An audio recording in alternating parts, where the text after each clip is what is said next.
I believe we are live. Straight politicking on all you suckers. I'm feeling much better than I did last week, but I'm still feeling the residual effects of what was going on. I don't know. Did you bump into anybody that had the flu or flu-like symptoms last week? No. Just chill. You was under the weather. That's it. That's crazy because I don't usually get sick. It's been a minute. And my daughter got sick. She must have got it from me. Right. That's what I'm about to say. You got her sick. Yeah, I got her sick a little bit, but she's feeling better now. And man, there's a lot going on, man. That's a lot going on. I don't have any. I actually had a fact check, but it was about the Grammys. I was one Grammy off on. Andre 3000 and Outkast. Outkast has 6 Grammys, right? Mm-hmm. Andre 3000 has 9, but he actually has 3 solo. So on that list, it included the 6 he has from Outkast, and then it added the 3 that he has. So he has a total of 9. They just basically combined it. Yeah, they combined it in the list. I thought that he had a separate 9 and then the separate 6 with Outkast. But they had combined it. But nevertheless, bro got 9 Grammys. That's still he's still in the 0.0001% of people in hip hop. And I was listening back to that conversation we had. I thought it was kind of interesting because I'm looking at that. Which part? Just a whole conversation on Grammys that are awarded to rappers and then rappers who we revere and we think are the best. It don't align. In most instances, I think on that list, I think most people would agree Kanye is elite. At least he was in his prime, right, as an elite MC. But I don't think that, there's so many other people that you would think should be on that list, like Snoop. Snoop has never won anything on a song that was while he was on death row. Nothing on any of the death row songs. Death row era was gangster rappers even receiving Grammys? I don't know. I think I don't know what Dre's Grammys are from. I think he had 7 or 8. But and his first number 1 hit was with Pharrell. Beautiful. And that took him to another level. And then when he was with No Limit, that took him to another level. But we all love the songs he did when he was with Death Row. Those are all his classics. Yeah, definitely. Yeah. Murder Was the Case, Gin and Juice. You know what I'm saying? Those are all his classics.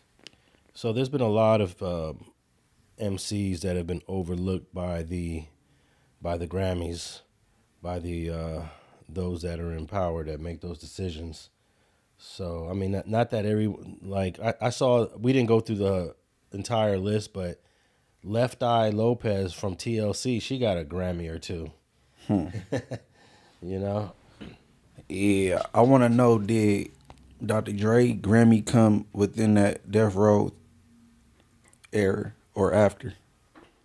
It might have came in when he was doing the Aftermath. I didn't look that up, but he got a handful, well deserved. They didn't want to see Death Row at the Grammys. You know how deep they used to roll to award shows, and people were scared to be around them. You know what I'm saying? Yeah, I don't even think Pac has a Grammy. I don't think Pac ever won a Grammy. I don't think so. And he definitely has a body of music and work that's deserving to have been recognized. I was a little surprised that Drake only has 5, considering he's been nominated like 90 times, something ridiculous. So he leading the race in nominations.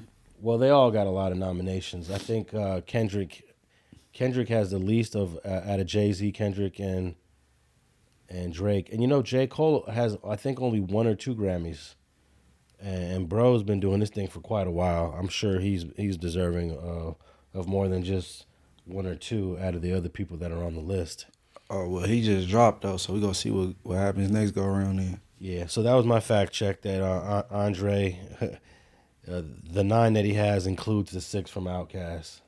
You think he got anything going on in the future, or he's pretty much done? I think he pretty much done. Yeah, he dropped this album where he was playing the flute. I listened to it, but it wasn't his greatest work.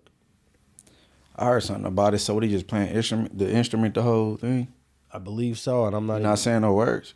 I just listened to a couple of songs. I'm not even sure if he is a trained flutist. Is it something that he wanted to try? Something that, it reminded me of Michael Jordan trying to play baseball when he retired from the NBA. Okay, was Michael Jordan any good in baseball? Absolutely not. Okay. I think his batting average was like 100. So how they just let him walk on or be kind of like what to fill up seats or something? Hey, he's Michael Jordan. He only played in the minor league, so he never made it to. I didn't know that. Yeah, I didn't know that. He played for the Chicago White Sox minor league team, and I think his batting average was like 100, which is considered low. Okay, all right, Master P. Did he ever? They try to say he played in the pros. Was it a real game or was that some D League stuff? No, he played in an NBA game, but I believe it was preseason. So it wasn't an official game. But he balled out. He definitely balled out. In that preseason game? Yeah, he sure did. He's got a nice shot, jumper. He could shoot from the arc. He could shoot baseline. Yeah, he balled out. But obviously, it takes a little bit more than that. Okay, so when the real season started, he was on the roster though. Yeah, technically he was. He got cut after preseason. So he wasn't on the roster then. I was trying to see, was he on the sideline during the real season? No. Okay. He was on the preseason team, which I believe they cut those teams down to 15. What's the NBA roster? Everybody got different amounts. Some got up to 17, and some got 15. Yeah, it used to be 12 in the 80s and 90s, and then they expanded it to 15. And if it was 12, everybody got some PT then. Shit. 12? The Lakers only used to play. They only used to play like 7 guys. They had James Worthy coming off the bench. They had Michael Cooper coming off the bench. And maybe Kurt Rambis, and that's it. It was always going to be Magic, Worthy, Kareem, Norm Nixon was the point, and then Byron Scott came later. But this shit, it's like 3. Mitch Kupchak, I don't believe ever played. He was like the last dude on the bench. Hey, so when they try to compare errors of basketball, these dudes played the whole game. They did. It wasn't no load management or none of that. You know what I'm saying? But a lot of people critique the lack of defense back then too. So you're not getting as tired though. Because what the scores were in the 80s. A lot of times it'd be like 120 to 110. A lot of times it was 120 points being scored. It's like that now. It is like that now, but I think that in the 80s it was more. The average score was a little bit higher, and the defense is more discussed in today's game than it was back in the 80s. So, Magic didn't really play a lot of defense. The defense didn't come until the 90s, man, with the Detroit Pistons. The Detroit Pistons would shut you down at 89 points a game. Yeah, with the boy Dennis Rodman. Yeah. So a lot of time, I remember watching a game one time, it was like 135 to 120. Some regular shit in the 80s. But you still do get that time to time. Yeah, you still get it. Yeah. But I think it was more common back then. And, man, if you in the NBA, boy, you better be able to play 48 minutes. Shit. You better be conditioned to play the whole game. Nah, man, they got this load management thing. They be babying people and all that. Hey, they do that in baseball now, too. Load management? Well, the pitcher, when I used to watch baseball in the late 70s, and throughout the 80s, pitchers would pitch the whole game more often. 9 innings. You pitch into 9 innings. Maybe you might pitch 8, and a reliever will come in for that last inning. But now all your starting pitchers, after you get to the 5th inning, they're taking you out. They're going to bring in their middle relief for the 6th and 7th, and then they'll bring in the guy that's throwing the heat for the 8th and the 9th, because they want to preserve that starting pitcher. Yeah, but baseball, major league players don't get breaks. They play day after day after day. Yeah, 161 or 163 games a season. Yeah. But it's not the physical output is nowhere near what an NBA game is or an NFL game is. You know, you're sitting in the dugout for what's 80% of the time. You only come out when you're going to hit maybe 3 times a game. If you're at the top of the order, you might get 4 at bats, and then you're out in the field catching balls. How many balls are going to come to you during the course of a game? There's 9 positions out there, and I love baseball. I ain't putting it down at all. If that's what it sounds like. In fact, baseball is my favorite sport, but I have to agree with others that say the physical output is much lower. You could be a little chubby, you could be a little overweight and playing baseball as long as you got the talent. Yeah, if you're a big guy, that has some what you call it, pinch hitting. Yeah, or you the catcher. Yeah, you have somebody run for you. A lot of catchers are a little chubby. Oh yeah, you get a pinch runner come in for you. Pinch runner. I remember Cecil Fielder. He played for the Blue Jays. Dude was overweight like a mofo, but he could hit home runs. He could hit home runs. So he just had somebody run for him. Yeah, If he had a single, I think if he hit a single and it's late in the game, yeah. You know, his son ended up being a pretty good player too. I forget what his son's first name was, but Cecil Fielder is from the '80s, man. Big fat dude, hitting 50 home runs a season. So yeah, I think the energy output is a little different in baseball for sure, and I believe there's less injuries. Less injuries in baseball. I mean, unless you just tear your rotator cuff, or you know what I'm saying, just throwing, or football's got to have the most injuries. Or if you pull something trying to run or steal a base, you pull something. You know what I'm saying? Yeah, usually the pitchers get the most injuries because they're throwing the ball, 100 times a game, so they get all the shoulder and elbow injuries. And the miles they be throwing them balls, that's a weapon. Hey man, they could throw something to knock somebody out. They're throwing 101, 102 now. That was unheard of in the 70s and 80s. Like the pitchers are getting faster and faster. The game is changing there. I think when a pitcher used to throw 90, that was like amazing. Wow, he threw a 90-mile-an-hour pitch. Right. Then I think Nolan Ryan threw like a 95, 96 in the 90s, in the 1990s. And then I think Rob Dibble threw a 99-mile-an-hour pitch. But then when you get to the 2000s, every pitcher got to have at least a 100-mile-an-hour fastball. Let me ask you something. You think a pitcher could do a quarterback job and a quarterback could do a pitcher job? Not at all. No? Nah, man. Pitching is extremely difficult and quarterbacking is extremely difficult. Because you know they use a lot of them coaches from MLB in football to teach the quarterbacks how to slide. Oh, you talking about soccer? No. MLB. Football. Oh. You know how the quarterback will run and slide. So they'll bring them coaches from the MLB or the players from MLB to teach the quarterbacks how to slide. Oh, yeah. Prevent them from getting knocked out. That linebacker ain't having no mercy on that quarterback. Right. So they come from the MLB. They got the specialists that come from over there from the baseball league to show the NFL quarterbacks how to slide. Like, yeah, sliding is tricky. Without injuring themselves. Sliding can be tricky. All right, man. I think you're gonna love this story I found. This program, Disneyland. Disneyland is giving out free tickets to the park to kids who help report crime. I just died laughing when I saw this. That don't make no sense. What you mean? Kids to help report crime? Yeah, they want kids to help report crime. I don't understand it. Well, I think what it is they're trying to get reporting crime to become normalized. So in order for it to be normalized, you got to start teaching the kids it. They basically want kids to grow up into adults that will will not hesitate to report crime.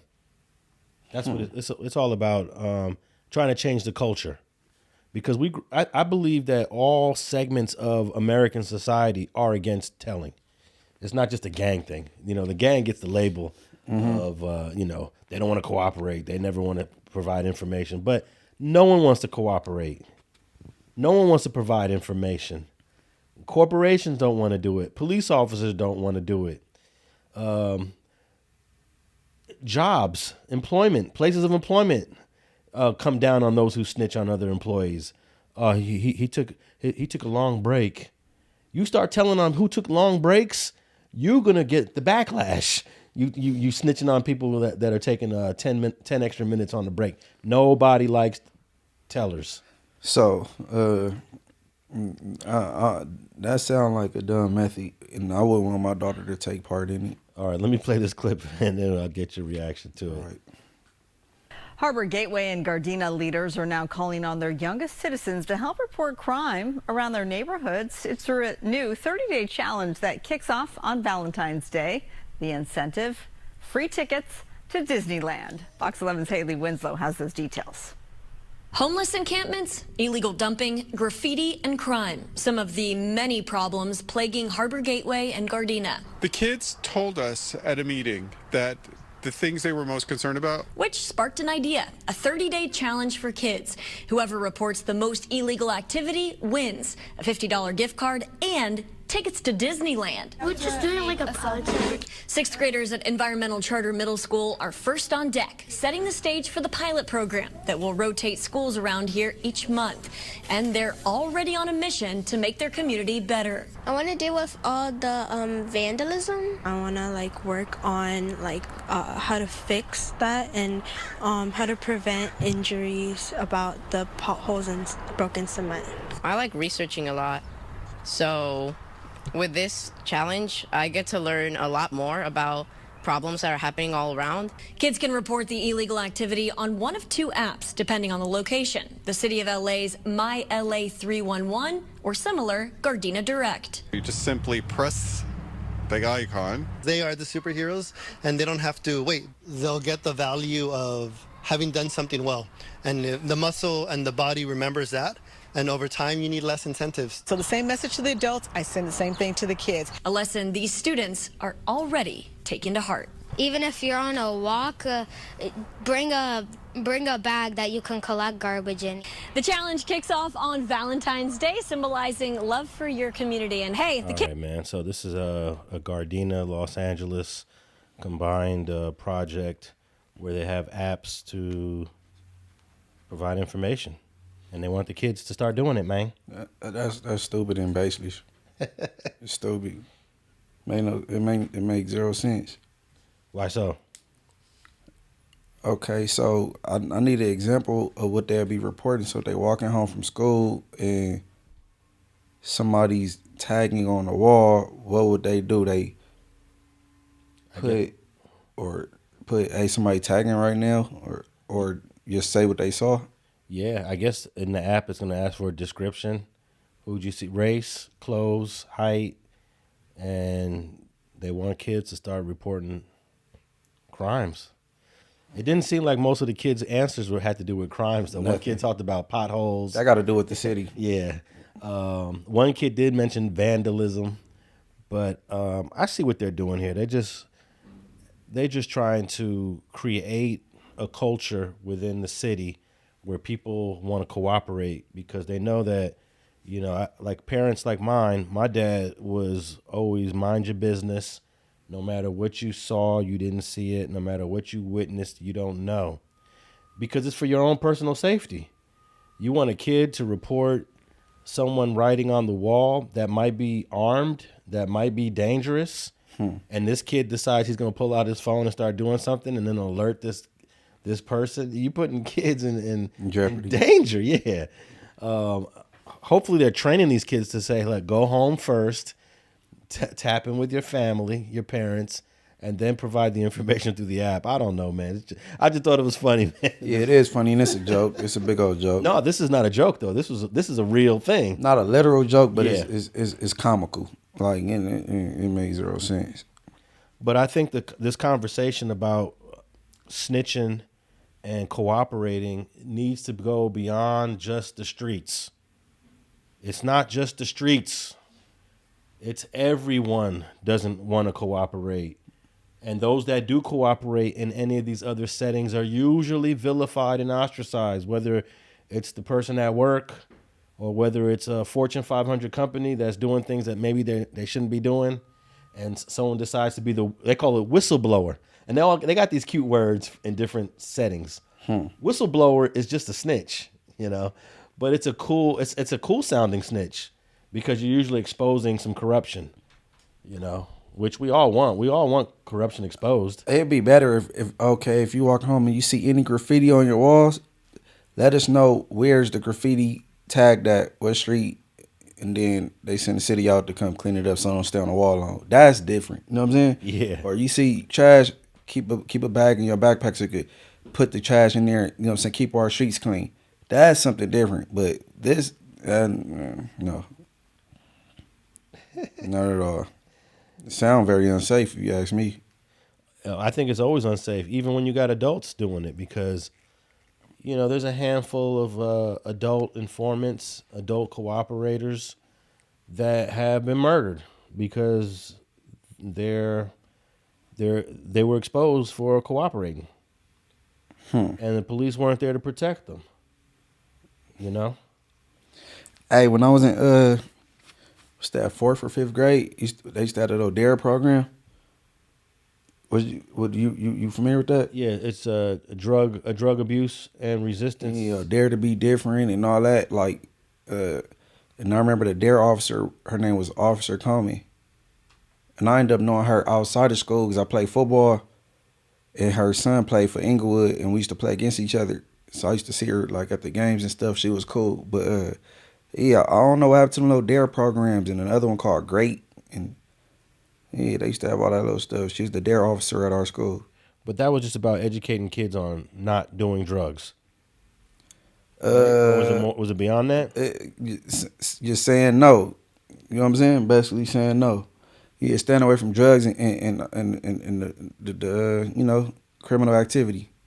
Yeah, I think DARE stood for Drug Abuse Resistance Education. Yeah. I thought they still had that. They used to have the big the DARE stickers on the bumpers of all the police cars. I don't think they got that no more. I think that was a helpful little program. DARE. I think if a kid's gonna do drugs, he's gonna do drugs at, you know, telling someone not to do drugs.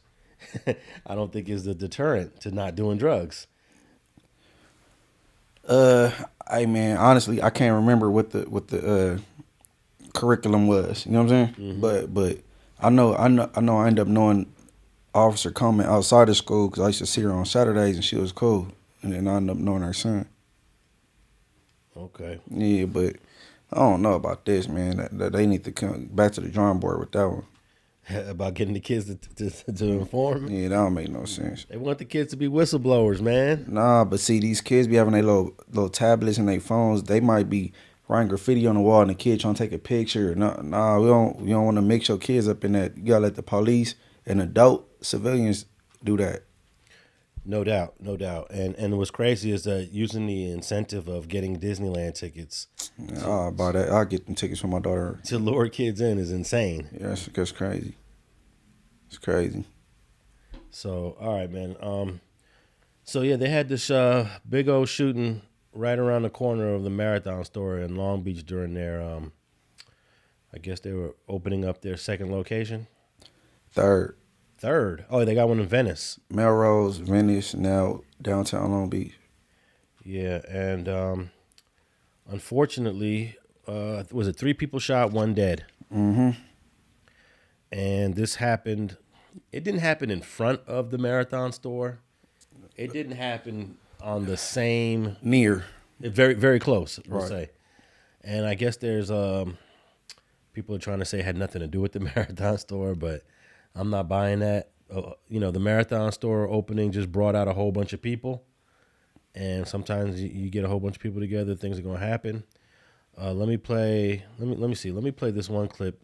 This is raw video of the incident.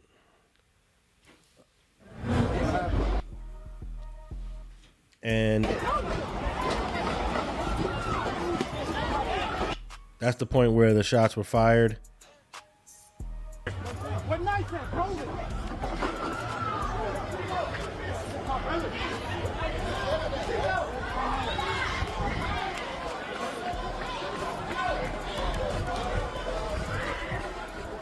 The cameraman here is relentless, running towards the shooting. And then it appears that the police or security are at this garage, the entrance of a garage, taking people into custody. So I believe that was a parking structure. Yeah. Yeah, and that parking structure is probably, 1 block away from the marathon where it happened at. Now, I got 2 news clips. Let's listen to these 2 different clips from the local news here and see how different or how similar they tell the story. Here we go with clip number 1. And good evening. I'm Susan Hirasuna. Our top story, a day of celebration turns into chaos. Gunfire erupts at a packed block party, leaving 1 dead and others injured. The violence breaking out during the grand opening of a new burger spot. Fox 7's Matthew Seedorf is live in Long Beach with the latest there. Matthew. Well, Susan, there were thousands of people out here today filling the street for that block party, the restaurant on this block, but then the shooting taking place about another block over right outside the parking garage. You can see police out here tonight still investigating exactly what happened. Dramatic moments in downtown Long Beach as crowds of people run from a deadly shooting. 1 shot fired on Pine and Broadway. Police near Broadway and Pine rushing in with weapons drawn, several people put in handcuffs. Well, they're putting him in the rig. Officers carrying 1 victim to their patrol car. Skyfox over the scene where authorities say 3 men in their 20s were shot, one of the victims killed. This is sad. That's all I can say. It looked like a Mardi Gras. Put it that way. It was packed. The streets was full.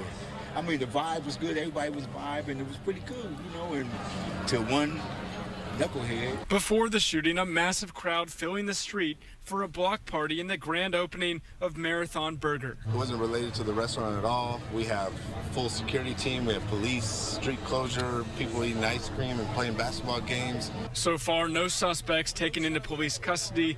Authorities unable to release a motive for the deadly shooting. Come on now, we're gonna keep it 100. I ain't gotta say it, you already know it. It's sad. Yeah. And it was supposed to be a celebration of life. Eventually, it's gonna be some type of, even the police knows that. There'll be some type of commotion. You got different sets of gangs coming into your neighborhood. So that's what transpired here tonight. Back out here live, the investigation continues. Police still have this block cornered off. And again, so far, no arrests have been made. If you know anything about this case, call police. Reporting live, Matthew Seedorf, Fox 11 Mr. Randall, News. keep it real. He said a whole bunch of people from different gangs came here, and that's what happened here. Is Pine and Broadway somebody hood? Or is that like... No, that's downtown. No, that's the downtown, you know. I know it's downtown, but I was guessing, assuming that it was neutral ground, so everybody felt like they able to come. Definitely. So that's for sure. No man's land. Yeah, there's no hood or turf in that part of Long Beach. Okay. And the lady that was talking, her name was Miss Smoke. And all right, so that's one of our local channels. Let's go to another channel and hear what they had to say about the same incident. Now at 11, breaking news. Gunfire breaks out near the grand opening of a new burger joint in the heart of downtown Long Beach. I'm Jory Rand. I'm Liz Nagy. The deadly shooting just steps away from the newest Marthon Burger location, the chain founded by Nipsey Hussle. The family of the late rapper is speaking out tonight. One person was killed with no word of any arrests right now. A PR person for Marthon tells us the incident was not related to today's grand opening. They called the opening a huge success, saying the restaurant continued to take orders as investigators worked behind crime scene tape just outside the front door. Eyewitness News reporter Abigail Velez has more from Long Beach. Liz, Jory, this street has been blocked off for a huge portion of the day after a deadly shooting here in the heart of downtown Long Beach. And on a Sunday night, on what was supposed to be a joyous occasion, this was the last thing anyone here wanted to see.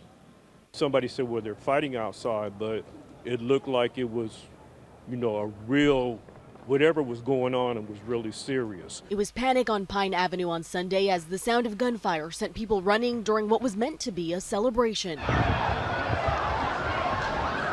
Oh, it's shooting, though. Hundreds had packed this stretch of downtown Long Beach Sunday afternoon for the grand opening of Marthon Burger, the fast food chain founded by the late rapper Nipsey Hussle and his brother Blacc Sam. But just after 3:30 p.m., police say they received reports of gunfire. And they ran in one direction and then ran in another direction.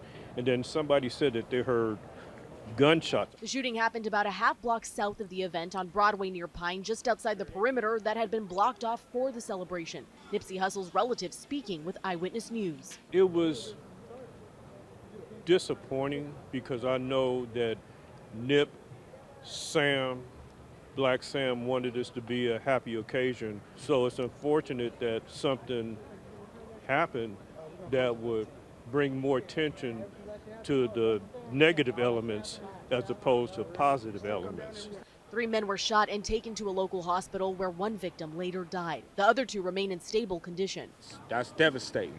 You know what I'm saying? Very devastating, especially, you know, being that, you know what I mean, this is the grand opening. You know, we're here to honor Nipsey Hussle, the late great, you know what I'm saying? And that's not what he would have wanted. Long Beach police say this is still under investigation with no suspects in custody. Investigators have not said whether the shooting was connected to the grand opening event, but Marthon Burger telling Eyewitness News the incident nearby was not connected to the massive event. The violence comes just one day after hundreds gathered in South LA as the city officially named the intersection of Slauson and Crenshaw Nipsey Hussle Square, honoring the rapper's life and legacy. In Long Beach, Abigail Velez, ABC 7. There you go. 2 different stories. This story included a relative named Eric Van Dyke of Nipsey Hussle. And my only issue is that we cannot sugarcoat it. To say it's not related, I think it's disingenuous. You know, you have an event, hundreds of people come, if not thousands, and within that group of people that are coming to the event, conflict occurred, which led to the shooting and the death. That means it's related. To say it's not related is just untrue. Right. And you know how often people get smoked in downtown Long Beach? I don't. I can't think of a time it's happened. It's not a common place where shootings occur. You know. So you'd have to be insane if you're not going to link the event to the murder. Now, I'm not saying that they're a part of it. I'm just saying that the people coming out and being a part of the gathering led to that. Right. Simple as that. Right. You know, the first clip showed a security from Marathon saying, "Oh, this had nothing to do with our grand opening." And I guess it's just PR, man. It's just PR. PR, your job is to spin the story. Yeah, it's like just forget the person that lost his life down the street. Ain't got nothing to do with us. Yeah. That's crazy. In the meantime, the family of that person, I'm sure they're feeling a certain kind of way. Like, why did he or she go to the event? Damn, Marathon doesn't have security in the parking garage where most of the people were parking. That was a public parking garage, by the way. So that means, you know, anyone can pull up in there, pay the fee. But hey, maybe they're not required to have security a block away. But like, for example, at USC, there was a killing at USC about a decade ago. And now USC has security like on all these intersections that are not the campus. It goes all the way to Normandy. It stretches all the way to Adams. And they have people that just stand out there all night long looking bored. USC bought up a lot of that property, though. That's why. Well, all that's USC ground, even though it's off campus. Well, some of that off-campus stuff is privately owned, though. It's like apartments. But they still put security out there, even though it's not their responsibility. They're not obligated to put the security. You see security standing all in Fruittown Brimhood on the corners late at night. They're just standing there. And they could have did something like that. Like, okay, where's everybody going to park when they come to the marathon? All right, we got 2 parking lots. Let's put a team in that parking lot and another team over here just to monitor stuff. You know, there's ways to do it. I mean, personally, I ran across a clip and the dude was yelling, we got kids out here. I got my baby with me. What the F y'all doing? But I don't think that's a family-friendly type gathering, although it ain't meant to be chaotic or whatever. But, you know what I mean? The people that's coming out to support, you know, they street people. No doubt. I wouldn't. Me and my 10-year-old wouldn't be going to that type of grand opening. Well, I think we all take a risk at any type of event we go to. We've been to events. I'm sure you and I have both been to events where everything turned out cool. It was peaceful, but it could have went a different way. Hey, look, unfortunately, I'm never taking my daughter to a King parade, the one that go down King and Crenshaw. If my mom or my baby mom want to take her, that's cool. I'm not standing out there with them. And then, you know, I mean, unfortunately, you know, it go down every King parade anyway. You know what I'm saying? But I don't know, just certain places I ain't going with my kids. Well, we all take that risk. I remember You gotta take that risk by yourself, though.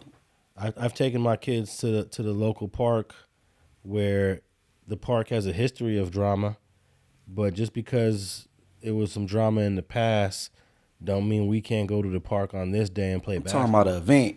I ain't talking about a place. What's called could strike, danger could strike at any time, at any location. I'm talking about events, though. Well, you know, the MLK Day next year is probably going to be heavy security, so maybe that is a good time to go. Nah, I'm cool. You can watch that show on TV. You don't think that the security is going to be heightened next year? I mean, if it is, it's cool. Because at some point, I mean, the police is watching everybody fight this year. They're just looking. So, like, me personally, it ain't worth me taking my 10-year-old to see somebody beating some drums down the street.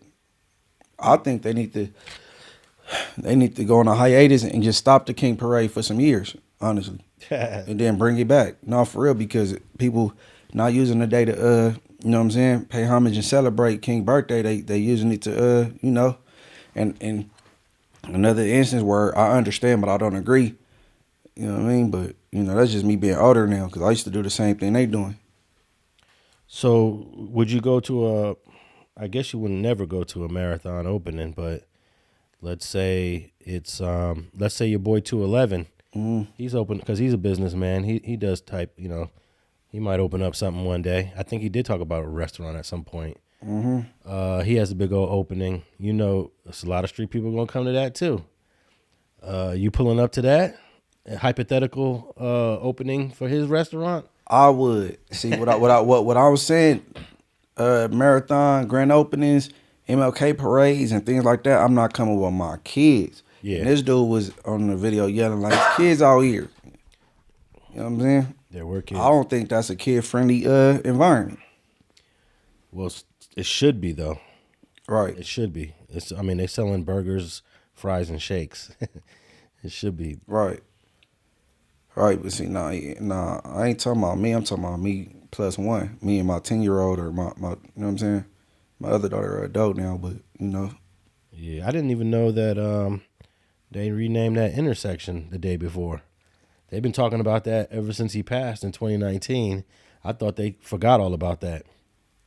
No. They, I thought it was already official. I thought it was in the books already. I didn't think it was still like something, you know what I'm saying? They straight gave him a name of an intersection. They did that for Big Pun in the Bronx. I went to his corner, the Big Pun corner. That's what's happening. You know, he's one of the greatest rappers that ever came out the Bronx. And I guess Slauson and Crenshaw. I guess cities, you know, cities can do that. They can empower local government to change the name of a corner, intersection. So be it. No, that's big. That's big. You know what I'm saying? He hustled on that corner for years. That little strip, he owned almost every space in that parking lot at one point. Yeah, he owned the whole building. The whole parking lot. So he was renting out to those other tenants. No, he got his hustle on that corner, so that's big. Yeah, we've seen a few name changes in this city. We saw Obama Street get renamed in recent years. That used to be Rodeo. And then I saw there's a little part of the 10 freeway that's called Rosa Parks. My girl Rosa Parks. There's a little section of the 10 freeway renamed Rosa Parks. Oh yeah, I didn't know that. And there's a few others. They were going to rename South Park on the east side where the Fire Tray Avalons are. They were going to rename that park. I supported the renaming of that park too, but it never happened. They were going to call it Barry White Park. They could do it. Ain't nobody gonna call it Barry White Park though. They still gonna call it South Park. you always say that. Yeah, like just like Edward Vincent Jr. Park, they still call it Cinderella Park, and then they call it Will Rogers. They don't call it Ted Watkins. Ted Watkins. They don't call it that. Like it take a while though. It never switched. Yeah, because once the little kids that are growing up, but they've been hearing their parents still call it what they call it. Yeah, but then after the next generation dies off and the new generation comes in, the old names eventually get used less, and then the new names become the new normal. But it takes a while. It definitely takes a while. Trying to think of another place where it took a while, but yeah, it takes a while for names to take form. Hey, this Obama really, that shit was fast. Okay, all right, another one. I didn't know they changed the name to I forget, but Hacienda Village, the projects, is not called Hacienda Village no more. Oh, they changed it recently? I guess it ain't recent. We just don't. I just ran across on the internet that the name is something else. Yeah, it's a person name. So it'd be hard to shake. They did that in the Aliso Village when they tore that down in '99. Now it's something Del Sol. They're not calling it the Aliso Projects anymore. And yeah, man, we've seen quite a few name changes over the years. You know that Olympic Boulevard, this was changed many decades ago. That used to be 10th Street, and they called it Olympic because of the 1930, I think it was the 1932 Olympics. They renamed 10th Street to Olympic. And then Santa Barbara turned to King. Oh yeah. People hated that, boy. They hated calling it King. You know. And it's just like with when Muhammad Ali changed his name, the media did not want to call him Muhammad Ali. It took a while before the media finally respected him. But even my dad and my family, they still refer to him as Cassius Clay. My dad would still call him Cassius Clay. My dad refused to call him Muhammad Ali because they grew up. He was Cassius Clay. But shit, you and I would never dare call him Cassius Clay. I mean, what Monster Cody changed his name to? Sanika Shakur. Shakur, yeah. Yeah, but he embraces all his names. Right. He doesn't reject one. I just saw a clip of him talking about, when they looking for Cody Scott, they're looking for Cody Scott. He's talking in the third person. Mm-hmm. But Muhammad Ali hated the name Cassius Clay. He rejected Cassius Clay. And even Eddie Murphy did a routine in the movie Coming to America where he played the old barber in the barbershop. One of the characters, it might not have been Eddie Murphy's character, one of the old men, he said, his mama named him Clay, I'm going to call him Clay. But, some people just can't embrace the new names, man. All right, so any last words on this marathon shooting, man? We got to do better. We got to do better, huh? Mm-hmm. Hey, at least Blacc Sam was able to take cover behind a vehicle. In the clip there, he just happened to be standing right behind the car, and he did the right thing. It's funny, people clowning that clip, right? But what do you do when bullets ring out? Oh, man, you're supposed to take cover. You're supposed to get low. Yeah. So, yeah. People literally clowning that action? I mean, the internet go find a joke in anything. You know what I'm saying? Yeah, I guess so. Nah, preserve your life. Mm-hmm. Take cover. Bullets are flying. I was at the Cork over here on Adams years ago, and they got to busting right on the patio, and there was a telephone pole right there. Everybody ran. I just stood behind the telephone pole while everybody was running, and that was my form of taking cover. You don't always have to run. There might be something right there to guard and block bullets from hitting you. But no, I didn't clown any of the people that started to run. But sometimes running is not the smartest thing to do. Hey, man, I went to a hood day, I think 2014. This particular community don't like when it get brought up. But that's the most dangerous environment I've been in when gunfire erupted. That was something out of a movie. Everybody started running like crazy. It was too many guns going off in one place, bro. Inside, you know what I'm saying? I'm like, whoa, that was real. That was real, but. And there's nowhere to go if you're inside. Unless you're by a door. Unless you're by an exit. It was so many people trying to get out of one door. It was crazy. It was crazy. I'm about to tell that story on my channel. Hey, cause can't nobody go to jail, man. They just got to get over that. Cause how many years has it been? I think 2014, and it happened in this month. So you could guess it's March now. You could guess who hood day it was. So, but like it was crazy. It was crazy. And I'm assuming somebody got killed. A lot of people got hit. I'm trying to think. If nobody got unalive, God was working overtime that day. For real. Alrighty. Have you tapped in with any Lil Durk updates on the case lately? It's been kind of quiet. I don't know if this will be new news, but they real what's the word? How they dealing with this jury selection, and they saying the jury got to be anonymous in a way because of his status, and I think they saying for the safety of the jury. And other than that, it's his private life. His girlfriend India Royal. I guess she running out of gas, man. His girl? I guess she's saying she can't really hang in there, you know what I'm saying? Why not?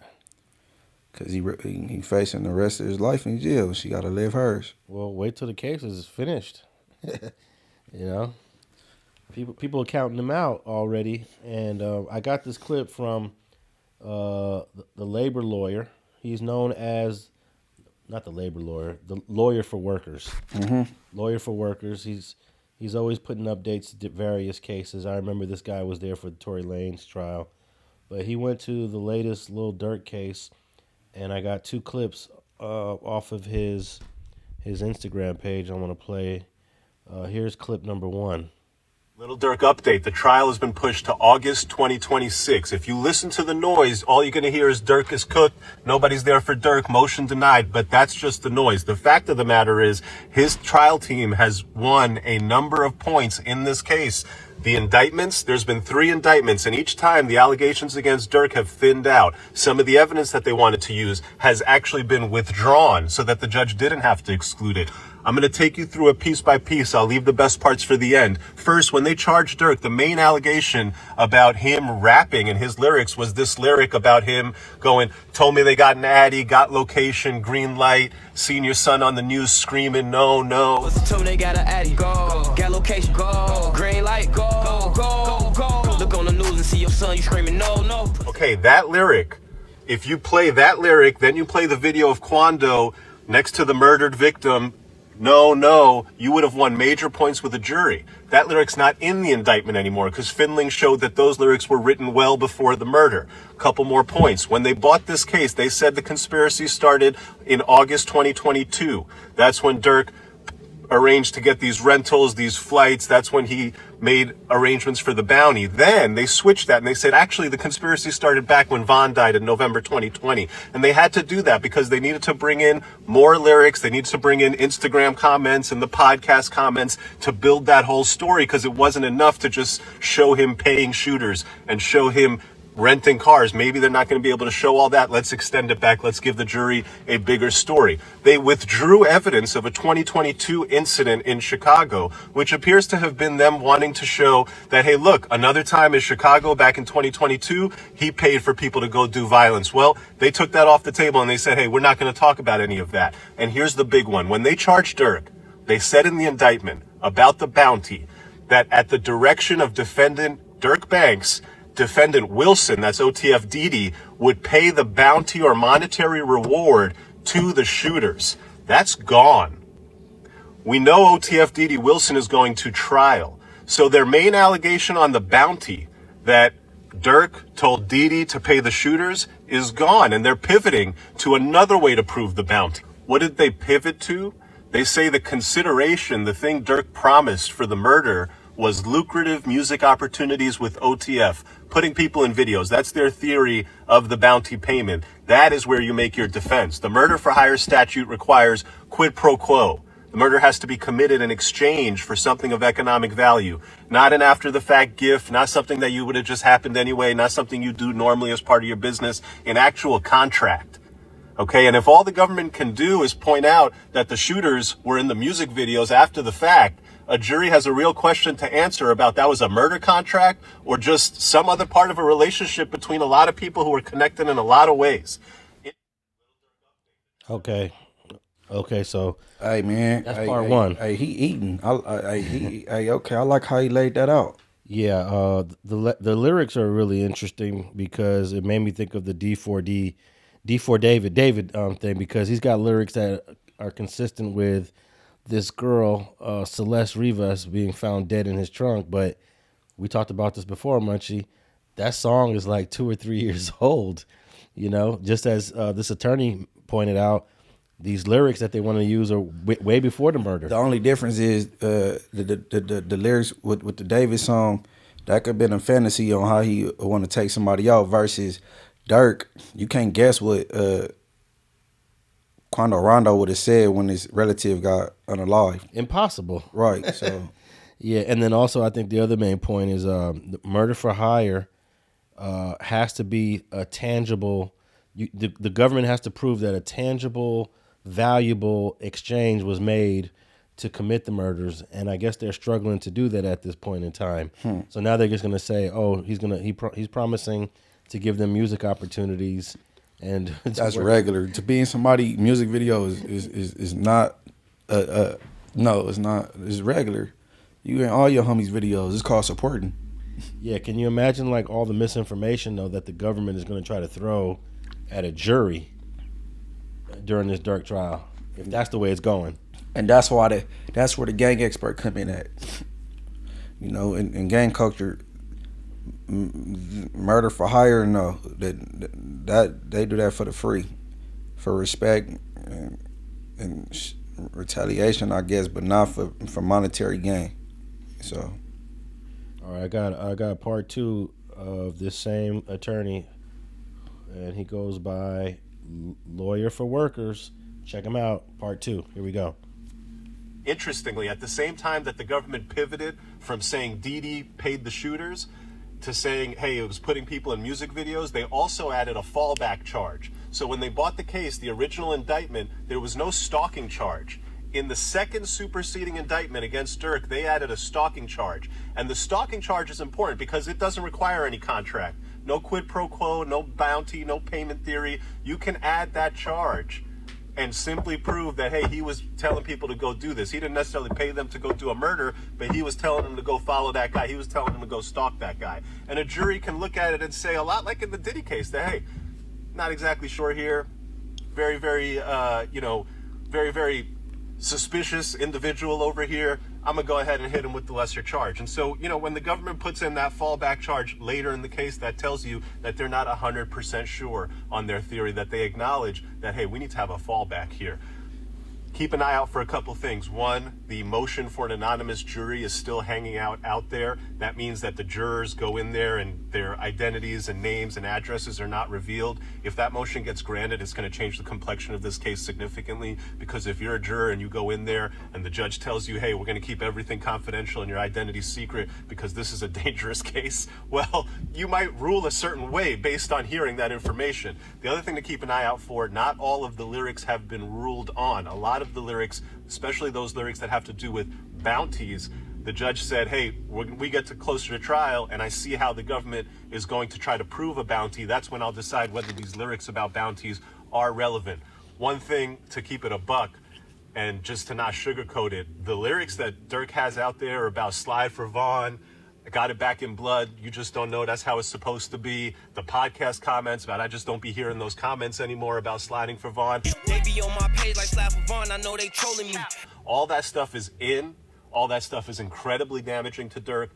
Had those things not been released into the public record, my God, this would be a much easier case to defend. All that being said, Durk trial, August 2026, this will be a trial for... Okay, there They you saying what Bricc Baby said is damaging. Which, oh, yeah. You don't hear him saying Slide for Vaughn no more. Oh, they saying they said my boy Bricc Baby is some detriment from what he said. Was he the only one saying that? No jumper. Was Bricc Baby the only one saying that? No. The thing was, it was like they trolling the internet trolling Durk saying Slide for Vaughn. Yeah. That's they little, you know what I'm saying, trying to troll him, and you know, Bricc Baby went on no jumper, like, they can't say Slide for Vaughn no more. Back in the day, before all this was common for your beef to be out in public, you know what I'm saying? It allowed you time to think. Was it that serious? Who the do we now? It's like, oh, they did something. Oh, slide for him. Oh, you a bitch. Oh yeah, slide for Vaughn, right? Nobody. Yeah. They say you can't say that no more. Why? Oh yeah, because of no. Like, they who died? Say you can't say that no more. Oh, because of FVG Cash? Or who? Nah, because Lil Pop. So he mentioned that anonymous jury thing that you just talked about briefly. Mm-hmm. I guess they haven't ruled on that yet. Yeah, that shouldn't be allowed. No, it's definitely going to insert a certain amount of bias, because you're going to make the juries feel like, dang, if this case is so dangerous that we need to be completely anonymous, maybe the guy's guilty, you know? Hey, but hold on. But so that how do jury selection work if they anonymous? How do you, like, is it different in the feds jury selection from the state? Yeah, I have no experience in federal jury selection, so I don't know how the game go. It's impossible for the jury to be anonymous if the DA and you and your team is jointly picking the jury. Wait, say that again? If my team, the prosecution and the defense, they jointly pick the jury, yeah, how is it anonymous anyway? Well, they're probably not going to do it in a big room. Like, you usually have 100 jurors in a room, and they go to each juror and have conversations in front of everybody else. They're probably going to do it one by one. Each juror is going to come in. But the defendant still know who the jurors is, because he's sitting in. Him and his lawyer will be in, like, while they doing the jury selection, if it's done like the state. Yeah, but if they're doing it anonymous, then maybe the juror is behind a glass and you can't see them, and you just hear them. I have no idea, but hey, no, that seemed like it's against some type of what's the word? They rights, like that. This don't sound right. Well, jurors are always afforded a certain amount of confidentiality, so that's not completely unusual. The jurors are only referred to by a number, 1 through 12. The only people who know who they are would be the judge and the court, you know, and the defendant. No, well, the defendant won't know the juror. You never know the name of a juror. You just know the number. You know that juror number 6 is a white guy. Juror number 7 is a black lady. You know his occupation also. You'll know that. You'll know occupation, you know, things of that sort. Whatever questions are asked during the selection process, you'll know. Like, have you ever been arrested, or do you have a family member that's been a victim? They ask all these questions to get a better background on you. But if they're talking about anonymous, that means that it's not going to be done in front of other jurors. But they haven't ruled on it yet. That's the yep. They haven't ruled on it yet. I don't think it's gonna go through. Yeah, we'll see. We'll see. They trying too hard. When they do all that extras, that it give me the notation that they really ain't got an open and closed case. You know what I'm saying? All right, this is actually a third clip from the same attorney regarding Lil Durk. Lil Durk update. There are a lot of music lyrics that the government wants to get admitted into evidence in his murder for hire case. Now, the judge heard argument. I'm going to tell you what the judge said. This is a very big fight because if these lyrics get in, they're liable to take a juror and say, you know what, this guy is a menace. Let's put him away for something. If not the top charge, murder for hire, maybe the lesser charge of stalking. A lot like what you saw in the Dede case when that Cassie video came in. The lyrics at issue here, the judge listened to argument. He said, I need more time to think on it. One of the lyrics was, I'm the type to run from police. And the judge said, clearly that has nothing to do with the murder case. Just saying, you know, fuck the police or I run from police, that's out. But there's a lot of other lyrics that they're trying to use, including unreleased music that they found on Durk's phone. What's crazy to me is the most incriminating lyrics they want to use are from songs released before the murder that make Durk seem like a psychic. There's this song, Who Wants Smoke, released 10 months before the murder. It says, quote, they be on my page like Slide for Vaughn. I know they trolling me. Got it back in blood. Y'all just don't know that's how it's supposed to be.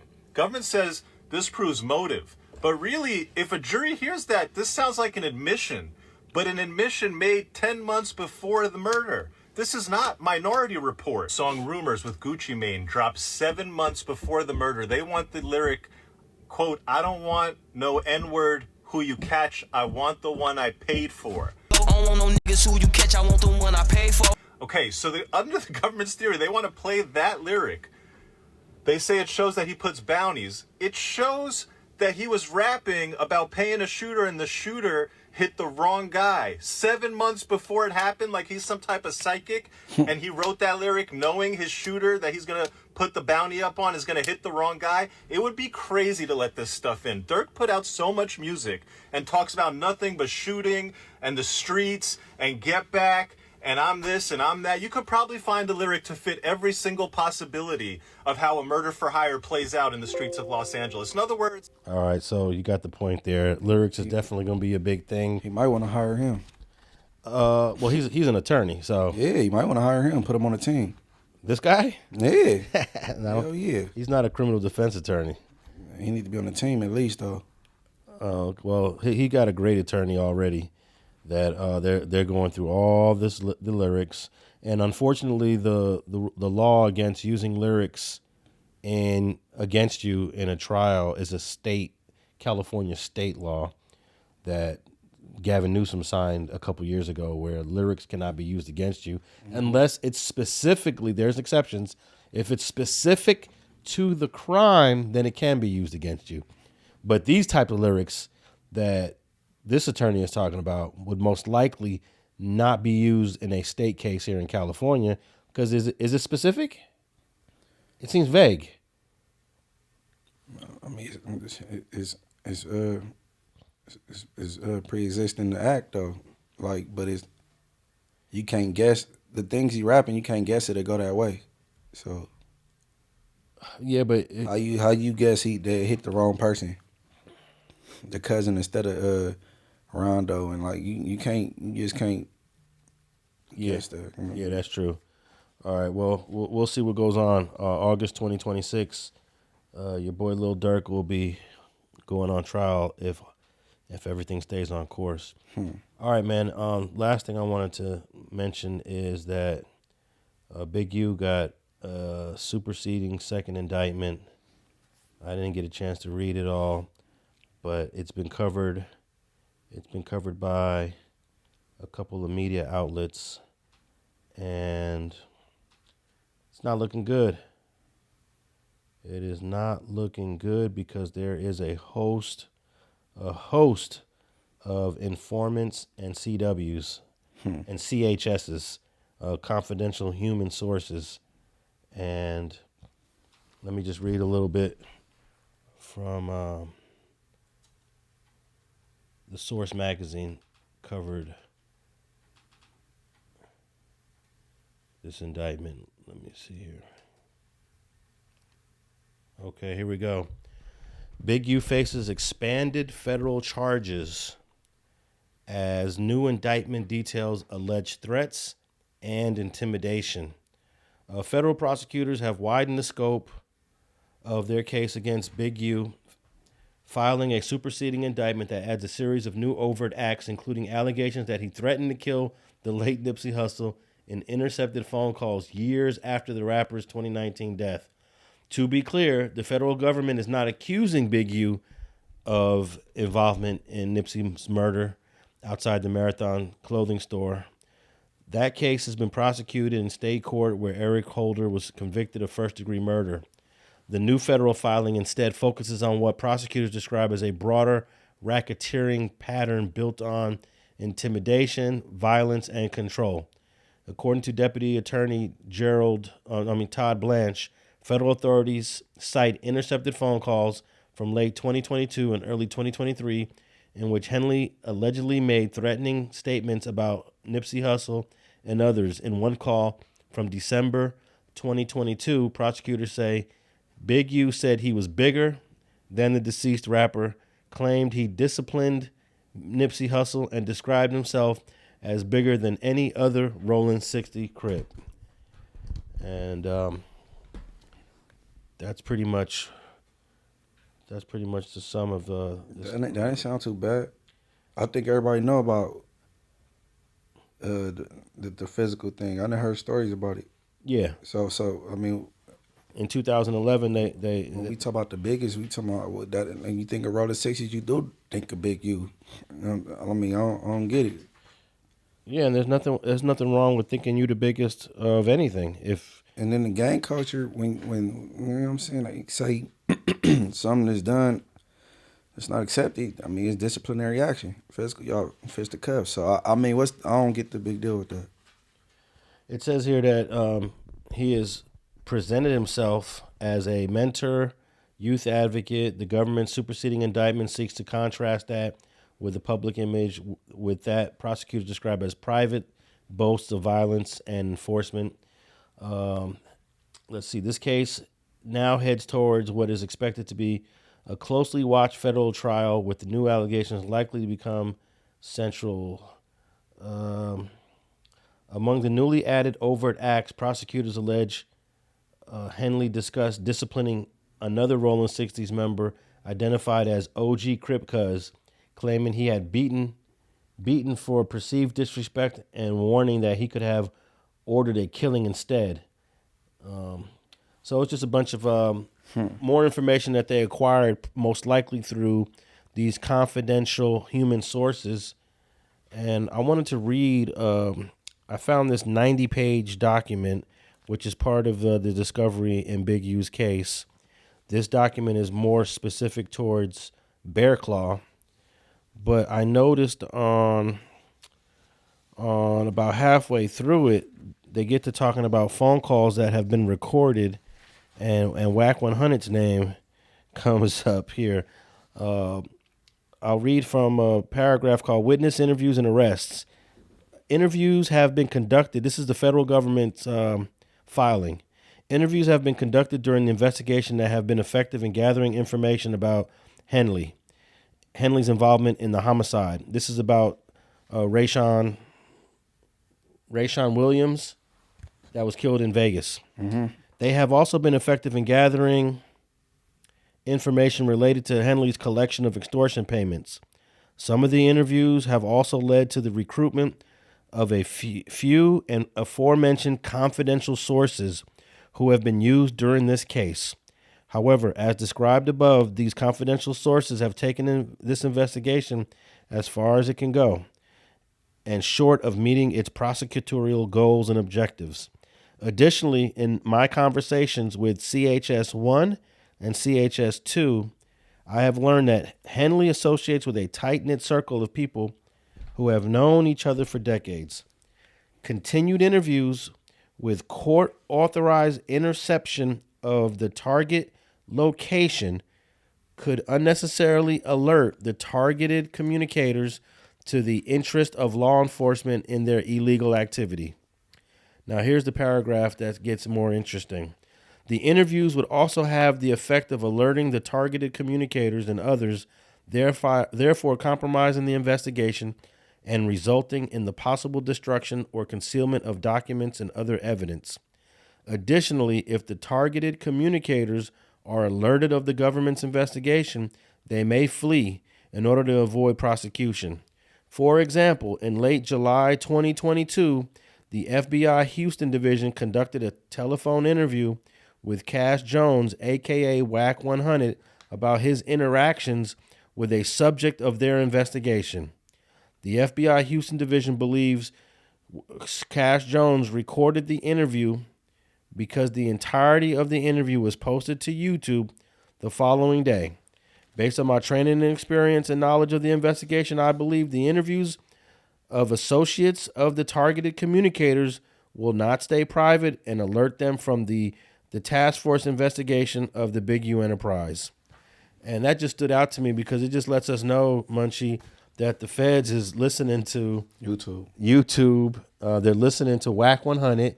They're listening to everything that he says about Big U. They're obviously, even though 600's name is not in this particular document, they're listening to anything and everything that's related to Big U on YouTube, and they're using that as evidence.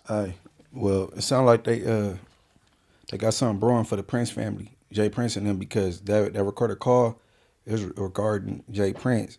So they basically say he posted it to YouTube the next day, and you know they said something about that interfering with another investigation. Okay, my question. Did you catch that? No, I'm confused.